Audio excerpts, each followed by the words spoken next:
As you can see, the process of making your Byrna is truly a team effort, made up of people dedicated to the mission to make sure that you are prepared to defend. Well, and here we measure the components when they come in to make the products. Measuring is so important because our tolerances are tight enough to where if they're not in spec and they're not within the range we need them to be, our parts will not work. Every gun they make out on the line gets put on a cart and then they wheel it into us so we can obviously test it, make sure it works. If it fails, we've got a whole code for that.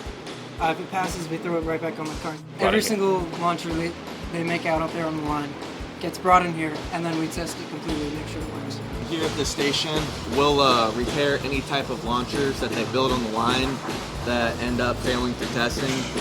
Any crucial little part can actually cause a problem in some way or shape or form. So you really got to know a good ballpark of information to be able to diagnose it properly.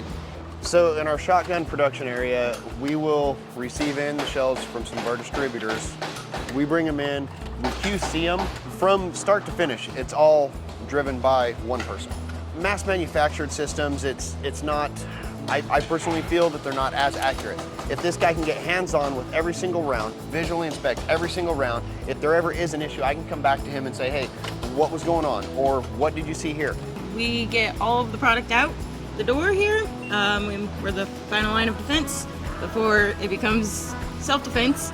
We can do up to about 800 orders a day, and that's around the busy time, and it happens about 4 times a year. Obviously, these are self-defense weapons. If they don't work quite well, they're not going to be a good self-defense weapon, right?